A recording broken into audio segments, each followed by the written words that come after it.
है दोस्तों, मैंने कहा था कि मैं अब आपको यहाँ से स्टार्ट करने वाला हूँ प्रथम खंड राष्ट्रवाद की प्रगति।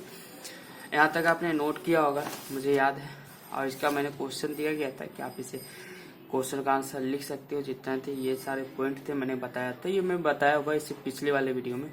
दोस्तों मैं आपको कह रहा हूँ बार बार कि आप घर बैठे ही क्लास नोट्स मंगा नहीं सकते हो दिल्ली से, क्योंकि काफ़ी ज़्यादा आपको खर्च बढ़ जाएंगे। इसलिए मैं वर्ल्ड हिस्ट्री और मॉडर्न हिस्ट्री का घर बैठे आप चाहो तो वीडियो को पॉज करके नोट्स तैयार कर सकते हो। घर बैठे कहीं जाने की कोई दिक्कत नहीं। 2022 तक का जो क्लास नोट्स है अपडेट किया गया है मॉडर्न हिस्ट्री और वर्ल्ड हिस्ट्री में, तो आप घर बैठे ही चाहो तो नोट्स तैयार कर सकते हो। कहीं किसी नोट पे काफ़ी खर्च बैठेंगे, आप यहाँ से कोरियर करवाओ, ये काम मांगोगे। और दूसरी बात मैं ये भी कह देना चाहता हूँ, क्योंकि मैं हर वीडियो में कहता हूँ कि अगर आपको जब एग्जाम का प्रिपरेशन, काफ़ी एग्जाम का समय जब नज़दीक आ जाएगा, तो जो ये करता है कुछ ये कहते हो, जब क्लास क्रैश कोर्स चलता है तो उसका जो पीडीएफ होता है ना, डिस्ट्रिक्ट द विजन का जो पीडीएफ होता है, मैं उस वक्त मैं आपको चाहूँ तो उस समय पे और अभी भी मैं चाहूँगा तो आपको दे सकता हूँ। पीडीएफ के फॉर्म में फ्री दूंगा, बगैर कोई निःशुल्क का, कोई चार्ज नहीं लगेगा। आपको ईमेल हो या व्हाट्सअप नंबर हो या टेलीग्राम हो, कुछ भी आप मुझे मैसेज कर सकते हो, टेक्स्ट मैसेज कर सकते हो, कुछ भी आप मुझे कमेंट कर सकते हो। उसमें लिख देना कि मुझे चाहिए पीडीएफ फॉर्म, ताकि आप 2 से 3 महीने में ही उस टारगेट को पूरा कर सके और पीटी एग्जाम में आप अपीयर हो सके हैं और बैठ सकते हैं। बस मैं यही कहूँगा कि मैं आपको सारी सुविधा निःशुल्क करवा। अगर कोई व्यक्ति क्वेश्चन आंसर लिखना चाहता, उसे चेक भी करवाना चाहता है, तो मैं उसे फ्री चेक करवा सकता हूं उसका क्वेश्चन आंसर। आप मुझे बस सबमिट कर देना, उस क्वेश्चन को पीडीएफ के रूप में भेज सकते हो। मैं उसे चेक करवा के आपके निःशुल्क आपके आंसर चेक हो जाएंगे और आपको भेज दिया जाएगा कहाँ पे क्या गलती है, कहाँ पे क्या नहीं गलती है। कुछ सुधार होगा तो वो सुधार भी करके यहाँ पे बता दीजिएगा। यहाँ पे बस मैं इन्हीं बातों से खत्म करता हूँ और आप डायरेक्ट मैं टॉपिक पे आ जाता हूँ। प्रथम खंड राष्ट्रवाद की प्रगति। भारतीय राष्ट्रीय कांग्रेस उदारवादी चरण 1885 1905, उग्रवादी चरण 1905 से 1907। 1907 में सूरत के कांग्रेस का विभाजन हो गया था। सूरत में संप्रदायवाद का उद्भव एवं प्रसार, सर सैयद अहमद खां एवं अलीगढ़ आंदोलन, 1906 का शिमला प्रतिनिधिमंडल, मुस्लिम लीग की स्थापना, उदारवादी के चरण। दादा भाई नौरोजी ये उदारवादी थे। ये भी पूछ देता है, कभी नाम लिख के पूछ देता है कि उदारवादी कौन कौन नेता थे। दादा भाई नौरोजी, WC बनर्जी, B आनंद, चार्लू और सुरेंद्र नाथ बनर्जी, गोपाल कृष्ण गोखले एवं फिरोज शाह मेहता, ये सारे उदारवादी नेता थे। उदारवादी चरण क्यों कहते हैं? उदारवादी चरण क्यों कहते हैं? उदारवादी नेताओं की सामान्य धारणा क्या की थी? धारणा उनके विचारों पर ब्रिटिश चिंतक वर्ग एवं जेम्स मिल आदि के विचारों का प्रभाव, जेम्स मिल भी उदारवादी थे, आदि के विचारों का प्रभाव था। इसलिए प्रतिनिधित्वात्मक सरकार, व्यक्ति की स्वतंत्रता, पूंजीवादी मॉडल आदि में गहरी आस्था थी। ये नेता संवैधानिक पद्धति में विश्वास करते थे तथा ब्रिटिश से भी उनकी यही शिकायत थी कि ब्रिटिश ने संविधान का उल्लंघन किया। ये कर्मिक सुधार में विश्वास करते थे, आंदोलन एवं क्रांति में नहीं। पॉइंट नंबर 3, ये ब्रिटिश शासन व्यवस्था में सुधार चाहते थे, परंतु भारत का संबंध ब्रिटेन से तोड़ने के पक्षधर में नहीं थे, क्योंकि ब्रिटिश के साथ संबंध जुड़े रखने थे। ये भारत के लिए उपयोगी समझते थे, भारत के लिए उपयोगिता समझते थे कि ब्रिटिश जुड़ा हुआ रहेगा तो भारत का विकास होगा। और तो उदारवादी नेतृत्व का सामाजिक आधार क्या था? उनकी सामाजिक पृष्ठभूमि अभिजात्य थी, मतलब कुलीन बड़े लोग, तथा वे अपने पेशे में सफल व्यक्ति थे, इसलिए राजनीतिक में वह बहुत कम समय देते थे। पैसे वाले लोग थे, राजनीति में बहुत कम समय देते थे। वे अंग्रेजी भाषी थे, इसलिए जन सामान्य से संपर्क नहीं रख पाते थे, यद्यपि अपने जन सामान्य के मुद्दे को समय समय पर उठाया और सुधार की मांग की। उदारवादी नेतृत्व की सीमाएं क्या थी? समझो, आपको पॉइंट काफी अच्छे हैं। सीमाएं की थी, उनका ब्रिटिश शासन से विरोध नहीं था, अपितु अन्य ब्रिटिश शासन से विरोध था, अर्थात वे भारत के शोषण के लिए मुट्ठी भर भारत में कार्य कर रहे अंग्रेज को दोषी मानते थे। मतलब ब्रिटिश जो महारानी शासन को उस पर नहीं, जो कुछ अंग्रेज जैसे कुछ लोग आज भी गलत रहते हैं, उसी पर अंग्रेज में भी कुछ लोग गलत हुआ करते, वो शोषण करते थे गलत ढंग से, उनका वो विरोध मानते थे, दोषी मानते थे। वे संवैधानिकता की सीमा में बंधकर ही कार्य करना चाहते तथा कर्मिक परिवर्तनों में विश्वास करते थे। कायिक परिवर्तन ही धीरे धीरे उनके द्वारा अपनाई गई राजनीतिक पद्धति को प्रतिवेदन, प्रार्थना एवं समरण पत्र देते थे। राजनीतिक पद्धति में प्रतिवेदन, प्रार्थना और समरण पत्र देते थे। उन्हें जनसामान्य भारतीय की शक्ति में विश्वास नहीं था, भारत की शक्ति में विश्वास नहीं था जनसामान्य, और वे आंदोलन के पक्षपाती नहीं थे। समझ रहे हो दोस्तों, काफी गहरी गहरी पॉइंट है। एक पॉइंट और, मैं बिंदु लगा के ज़्यादा पॉइंट लिखता हूँ। क्योंकि कांग्रेस की राजनीति पर जमींदारों और महाजनों का प्रभाव था, इसलिए उदारवादी नेताओं के द्वारा 1885 बंगाल के रैयतवाड़ी कानून, 1899 के पंजाब लैंड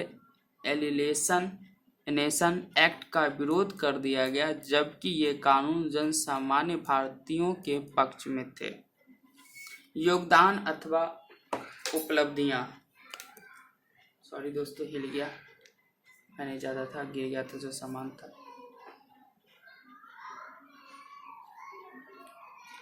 क्या है? योगदान अथवा उपलब्धियां।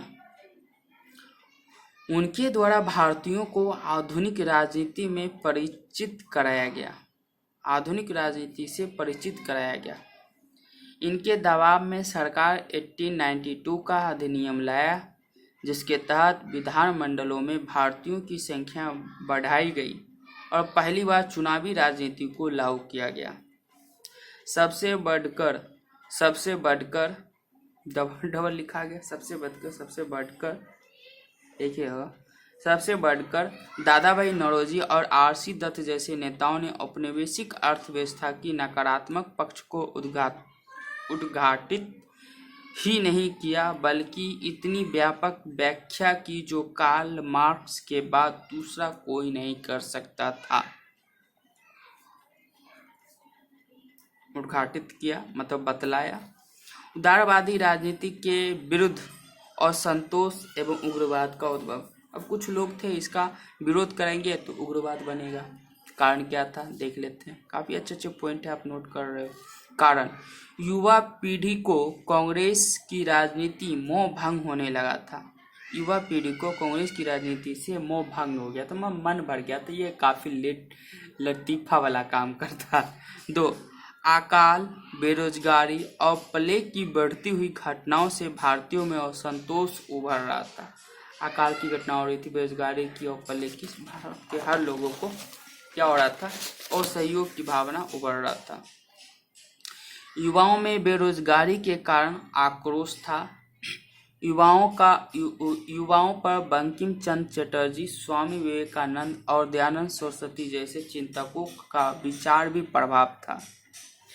कुछ अंतर्राष्ट्रीय घटनाओं से भी युवाओं को प्रेरणा मिली। 1896 में इथियोपिया के हाथों इटली की पराजय और 1905 में पंजाब के हाथ से रूस की पराजय। जापान हो गया यार, यहाँ पे जापान, मैं गलती लिखा हूँ। 1905 ईस्वी में जापान के हाथों रूस की पराजय। दोस्तों आपको दिखाई तो देता होगा, मुझे नहीं पता होगा कि दिखाई दे रहा है कि नहीं क्योंकि मैंने थोड़ा कैमरे खराब है। उदारवादियों और उग्रवादियों के बीच मतभेद के बिंदु, दोनों में क्या मतभेद था। उग्रवादी नेताओं के द्वारा की जाने वाली ब्रिटिश जनमत की अपील को राष्ट्रीय अपमान मानते थे और उसे समाप्त करने की मांग कर रहे थे। तो जहां उदारवादी नेता पश्चिमी संवैधानिक मूल्यों में विश्वास करते थे, वहीं उग्रवादी भारतीय परंपरा और संस्कृति में आस्था रखते थे। फिर भी दोनों के बीच मतभेद का सबसे बड़ा कारण था राजनीतिक साधनों के मुद्दों पर मतभेद। उदारवादियों के प्रार्थना प्रतिवेदन और समरण पत्र के राजनीतिक को राजनीतिक भिक्षावृत्ति की संज्ञा देते थे, हम भीख मांगते हैं, तथा बदले में उनका बल निष्क्रिय प्रतिरोध पर होता। बल लगाओ, निष्क्रिय करो, प्रतिरोध करो। निष्क्रिय प्रतिरोध के निम्नलिखित पहलू थे।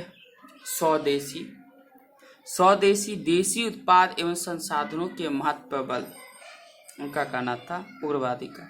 बहिष्कार, ब्रिटिश वस्तुओं एवं उनसे जुड़े हुए अन्य चीजों का बहिष्कार किया जाए। राष्ट्रीय शिक्षा, ऐसी शिक्षा जो हमारी जरूरत के अनुकूल हो। स्वराज, देशी सरकार का गठन हो। सामाजिक पृष्ठभूमि में अंतर, अब अंतर दिखा रहा है सामाजिक पृष्ठभूमि।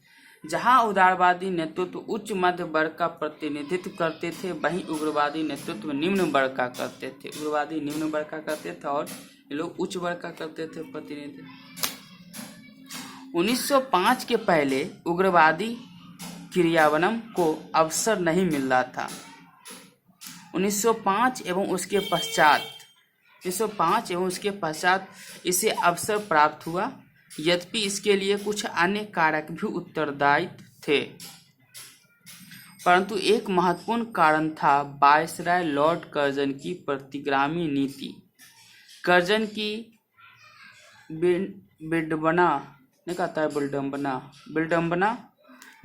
विडंबना यह रही कि वह रचनात्मक प्रतिभा से युक्त होने के बावजूद कभी भी उच्च कोटि का प्रशासक नहीं बन सका।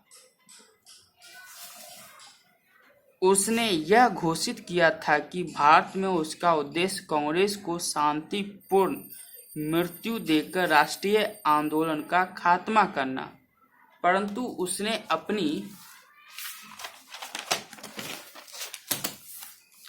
अपनी कुछ भूलों के कारण भारतीय राष्ट्रीय कांग्रेसों की ओर भी तीव्र कर दिया। कुछ भूल के कारण कांग्रेस, जो अब तक प्रतिवेदन की राजनीति तक सीमित रही थी, अब वह आंदोलन की राजनीति की ओर अग्रसर हो गई। उसके द्वारा निम्नलिखित कदम उठाए गए थे, जिस कारण भारतीय राष्ट्रीय में चेतना आ गई, तेजी आ गई चेतना में। पहला, कलकत्ता नगर निगम अधिनियम 1899, कलकत्ता यूनिवर्सिटी एक्ट 1904 और बंगाल का विभाजन 1905।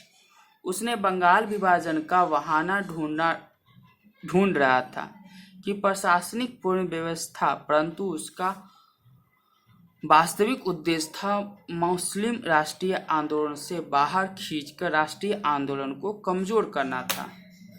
उसका था कि मुस्लिम को बाहर खींचकर भारतीय राष्ट्रीय आंदोलन को कमजोर करना था।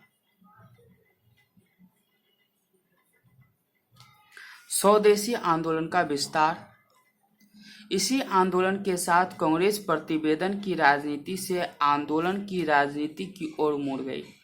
अब कांग्रेस स्वदेशी में क्या होता है, प्रतिवेदन से राजनीति की ओर मुड़ गई। यह कांग्रेस के नेतृत्व में प्रथम अखिल भारतीय आंदोलन था। इसका प्रसार हम निम्नलिखित क्षेत्र में पाते हैं। बंगाल, स्वदेशी आंदोलन। बंगाल में आंदोलन के मध्य निम्नलिखित प्रवृत्तियां देखी गई। पहला, रचनात्मक स्वदेशी अथवा आत्मशक्ति। अश्वनी कुमार दत्त, सतीश चंद्र मुखर्जी आदि के द्वारा आदि इस प्रवृत्ति को प्रोत्साहन तथा उसके तहत देशी शिक्षण संस्था, उद्योग आदि की स्थापना पर बल। 2, राजनीतिक उग्रवाद, बहिष्कार, अरविंद घोष तथा बिपिन चंद्र पाल राजनीतिक उग्रवाद में बहिष्कार की मांग कर रहा था। क्रांतिकारी राष्ट्रवाद में प्रथम मित्र वारिंद्र कुमार घोष थे। क्रांतिकारी राष्ट्रवाद में वारिंद्र कुमार घोष। महाराष्ट्र में बाल गंगाधर तिलक कर रहे थे गणेश उत्सव एवं शिवाजी उत्सव। पंजाब में लाला लाजपत राय एवं अजीत सिंह संयुक्त में उत्तर प्रदेश में मोतीलाल नेहरू, मद्रास में चिदम्बरम पिल्लई एवं सुब्रमण्यम शिवा, दिल्ली में कांगड़ा, मुल्तान, रावलपिंडी, ये सब थे। स्वदेशी आंदोलन की उपलब्धियां गिनाया जा रहा है। यह कांग्रेस के नेतृत्व में एक अखिल भारतीय आंदोलन था। इसी के साथ कांग्रेस प्रतिवेदन की राजनीति से आंदोलन की राजनीति की ओर उन्मुख हुई। सबसे बढ़कर इस आंदोलन के मध्य में उन सभी प्रतिवृत्तियों को देखते थे जिन्हें आगे गांधीवादी कार्यक्रम के रूप में भी अपनाया गया। इतना ही नहीं बल्कि भारतीय राष्ट्रीय आंदोलन के आगामी 50 वर्षों के इतिहास में ये सभी प्रतिवृत्तियां उभरती रही। इस आंदोलन के मध्य निम्नलिखित काफी बड़ा हो जाएगा, निम्नलिखित उपलब्धियां रेखांकित की जा सकती है दोस्तों। अच्छा, मैं यहाँ तक ले लेता हूँ। कौन कौन सा? इसके मध्य देशी शिक्षण संस्थाओं की स्थापना हुई। उदाहरण के लिए एक नेशनल यूनिवर्सिटी की स्थापना की गई और सतीश चंद्र मुखर्जी की पहल पर डॉन सोसाइटी की स्थापना हुई। देशी उद्योग की स्थापना पर बल दिया गया। उदाहरण के लिए पीसी राय ने बंगाल के मिक्स की स्थापना की, मिकल्स की स्थापना की। 3. बहिष्कार की नीति को वस्त्रों से लेकर अन्य क्षेत्रों में भी लागू किया गया। इससे महिलाओं को भी भागीदारी रही। 4. इस आंदोलन के मध्य देशी कला एवं लोकगीत को भी प्रोत्साहन दिया गया। उदाहरण के लिए अविंद्रनाथ टैगोर ने मुगल चित्रकला को पुनर्जीवित किया, भारत माता का चित्र दिया। अविंद्रनाथ टैगोर। ग्रामीण क्षेत्र में अश्वनी कुमार दत्त ने स्वदेश बाघव समिति, इस तरह की समिति अन्य क्षेत्रों में भी बनाई गई थी। देसी भाषा में लिखित साहित्य एवं समाचार पत्रों को प्रकाशन पर बल दिया गया। इस आंदोलन के पश्चिमी बुद्धिजीवी का ध्यान भी आकर्षित किया गया। यह भी कारण था कि आंदोलन के कुछ समय पश्चात ही रविन्द्रनाथ टैगोर को साहित्य का नोबेल पुरस्कार मिला। दोस्तों, मैं इसे उग्रवादी राजनीति की उपलब्धियां, अब उदारवादी की उपलब्धियां देख लिए, अब उग्रवादी की उपलब्धियां देखेंगे। मैं एक सेकंड और। उग्रवादी नेतृत्व के बीच मतभेद, सूरत का जो विभाजन हुआ, किस चीज को लेकर मतभेद हुआ उग्रवादी और उदारवादी में, ये देखेंगे। और यहाँ है प्रेरित करने वाले कारक, सर सैयद अहमद खां। एक क्वेश्चन आ जाता है कि कई बार बुरे प्रशासक भी अन्यास अच्छे कार्य कर जाते हैं अंग्रेज के लिए। उसी प्रकार लॉर्ड कर्जन ने एक अनचाहा उत्प्रेरक की भूमिका निभाई तथा भारतीय राष्ट्रवाद को एक नई गति प्रदान की। टिप्पणी कीजिए। ये क्वेश्चन का आंसर इसको आप लोग लिखना पड़ेगा। दोस्तों, मैं ज़्यादा काफ़ी लंबा चौड़ा वीडियो हो गई है, मैं वीडियो काफ़ी लंबा चौड़ा नहीं, भारतीय राष्ट्रीय आंदोलन 1907 से 1904 फिर पढ़ाएंगे। तो दोस्तों, मैं यहीं पे ख़त्म करना चाहता हूँ। मैं वीडियो को काफ़ी लंबा नहीं करना चाहता। मैं यही करना चाहता हूँ बार बार, हमारी वीडियो को लाइक, सब्सक्राइब और शेयर करना ना भूलें। आपको 3 चीज़ करना पड़ेगा। तो आज मैं ये खरीद के लाया था दोस्तों, कुछ नोट्स बनाने के लिए। ठीक है, तो नोट्स बनाऊँगा, क्विक नोट्स जिसके कहते हैं, ताकि टॉपिक याद रहे। तो आप हमारे वीडियो को लाइक, सब्सक्राइब और शेयर तीनों काम करना पड़ेगा। मैं आपको इसी प्रकार से वीडियो सारे देता रहूँगा। वर्ल्ड हिस्ट्री का दे चुका हूँ, मॉडर्न हिस्ट्री दे रहा हूँ। बाय बाय, जय माता, जय हिंद।